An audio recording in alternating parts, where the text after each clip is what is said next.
The first piece of mail arrived 3 days after I moved in. A white envelope, standard size, addressed in neat printed letters to a name I didn't recognize. Daniel Voss, apartment 7F, which was my apartment, had been my apartment for 72 hours, and was apparently still Daniel Voss's apartment as far as the postal system was concerned. I set it on the kitchen counter and wrote "not at this address" on the front in red marker and left it for the postman the next morning, and that was the entirety of my concern. People move and forget to update their details. It happens constantly. It means nothing. By the end of the first month, I had a small stack of them.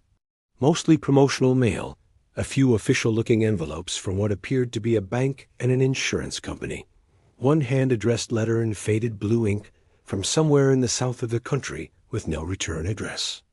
I wrote the same message on all of them and returned them all to the postbox and thought very little about Daniel Voss except in the audacious, mildly curious way you think about whoever lived in your space before you, whoever slept in your bedroom and stood at your kitchen window and wore down the particular patch of flooring in front of the stove that was already soft when I arrived. A ghost in the practical sense. Someone who had been and gone and left only small impressions behind. The first phone call came on a Wednesday evening in my second month. An older woman's voice, cautious and polite, asking for Daniel and apologizing in advance for calling so late. I told her she had a wrong number, that I had recently moved into this apartment and didn't know a Daniel Voss, and she went quiet for a moment in that particular way people go quiet when they are recalibrating their understanding of a situation, and then she thanked me and hung up. 2 days later, she called again. Same careful voice, same request. I told her again, more gently this time, and this time she said she was sorry, that she kept forgetting, and she hung up, and I sat with the phone in my hand and thought about the way she had said that I keep forgetting, as though she had made this call and been corrected before, possibly many times. I asked my building manager about Daniel Voss in my third month. I asked the way you ask about things you're curious about, but not yet worried by, with the casual ease of someone who expects a simple answer.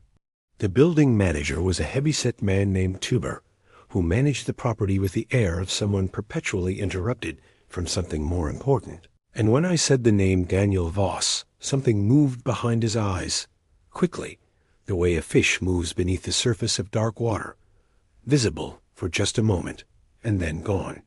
He told me Voss had lived in 7F for a long time and had moved out before my tenancy began, and that his deposit had been returned and his contract properly terminated.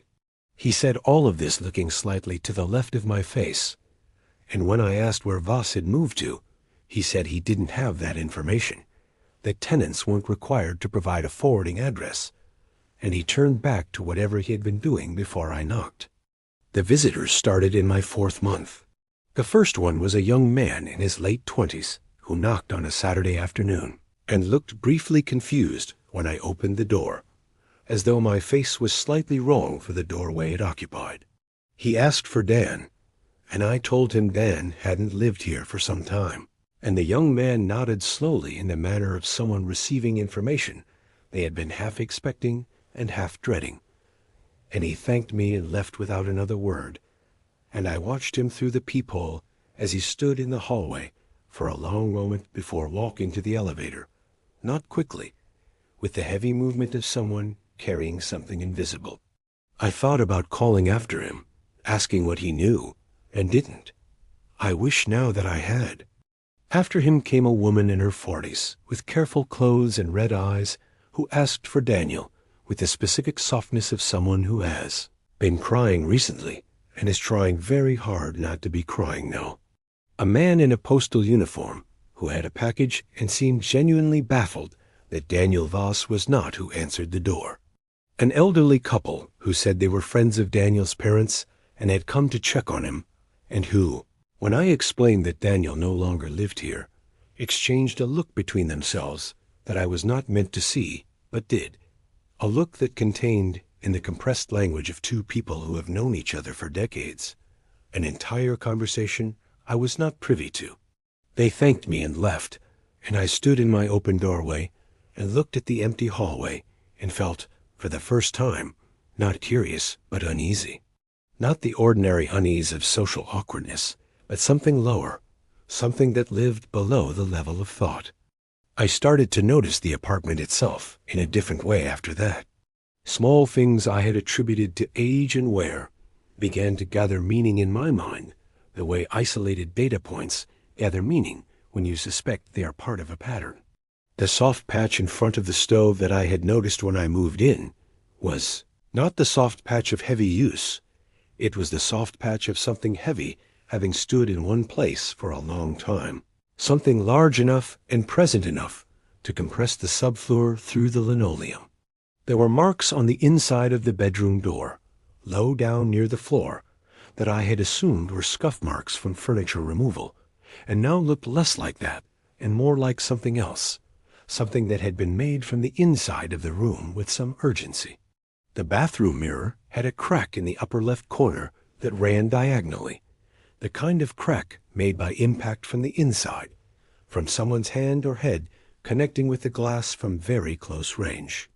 I found his things in the 6th month, in a storage unit in the basement that I had been meaning to clear out since I moved in, and had not gotten around to. The unit was assigned to my apartment. My key opened it, and it was not empty. Boxes, sealed with tape, labeled in the same neat printed hand as the envelopes. Books, kitchen, winter clothes, documents. A bicycle with a bent front wheel leaning against the far wall. A framed photograph face down on top of the highest box, which I picked up and turned over and looked at for a long time. A man in his early 30s, unremarkable in appearance, photographed from the waist up against a background I recognized after a moment as my kitchen window, my view, the specific angle of rooftops visible from the northeast corner of the apartment. He was smiling in the photograph. The smile did not reach his eyes in the way that some smiles don't, but in this case, the quality of it wasn't performative so much as exhausted. The smile of someone who is trying to appear okay for the benefit of whoever is holding the camera. I set the photograph back face down and relocked the storage unit and went back upstairs and sat in my kitchen in the dark for a long time. And I thought about all the people who had come to my door asking for Daniel Voss. And I thought about the old woman who kept calling and forgetting that he was gone. And I thought about the look the elderly couple had exchanged in my hallway. And I thought about the bent bicycle wheel and the boxes of winter clothes and the document files that no one had come to collect. And I thought about what it meant that a man's entire portable life was still sealed in the basement of a building he had supposedly moved out of, and I could not construct a version of those facts that resolved into anything ordinary. I called the building manager that night. It was late, and he answered with the voice of someone dragged from sleep. And I told him I had found belongings in my storage unit that appeared to belong to Daniel. Voss and I wanted to understand why they were still there, and there was a silence on the line that lasted long enough that I checked to make sure the call hadn't dropped. Then Tabur said, in a voice stripped of all its usual impatience and bureaucratic flatness, that it was late, and this was not something to discuss on the phone, and he would come to my apartment in the morning. He said it with a quietness that was worse than anything he could have said directly, and he hung up before I could respond. He didn't come in the morning. He didn't come that day at all, and when I called his number, it went to voicemail. And when I knocked on his office door, the building's cleaning staff told me Tiber had taken a leave of absence, unexpectedly, that very morning. I stood in the corridor outside his office and understood that I had asked the wrong question at the wrong time, and that whatever answer existed, it was not one that would be handed to me through ordinary channels. I began researching Daniel Voss that evening. There is a particular quality to searching for a person online when you suspect the search will not end well, a kind of reluctant momentum, each click both dreaded and necessary, and I followed it wherever it led. I found a social media profile that had not been updated in 14 months.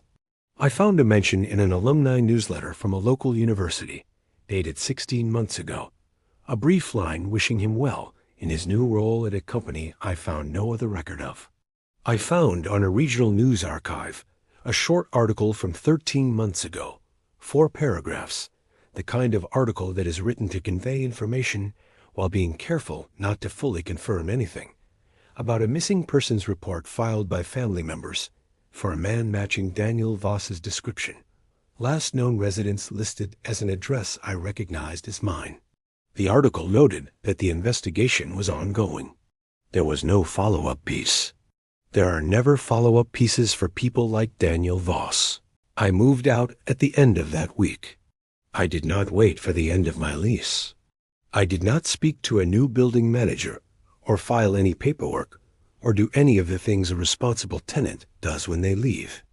I packed 2 bags, the things I genuinely could not leave without, and I walked out of apartment 7F on a Thursday morning and did not look back at the door when it closed behind me. I did not go to the basement. I did not take the photograph. I have thought about Daniel Voss many times in the months since. I have thought about the sealed boxes in the basement, and the bent bicycle wheel, and the crack in the bathroom mirror, and the woman who kept calling and forgetting he was gone. I have thought about what it means that he never moved out, not really, that the building still receives his mail and his visitors and holds his winter clothes in the dark beneath the floorboards of his last known address. I have thought most of all about something I only fully remembered weeks after I left, something I noticed on my first night in that apartment and attributed at the time to the previous tenant's decorating preferences and thereafter forgot entirely. Above the bedroom door, on the inside, mounted flush to the frame in a way that made it easy to overlook, there had been a small hook. The kind sold in hardware stores for hanging coats, for hanging bags, for keeping things off the floor. But there had been nothing on it when I moved in. And someone had installed a lock on that hook. A bolt lock, small and heavy, mounted on the inside of the bedroom door. Not to keep something out, to keep something in.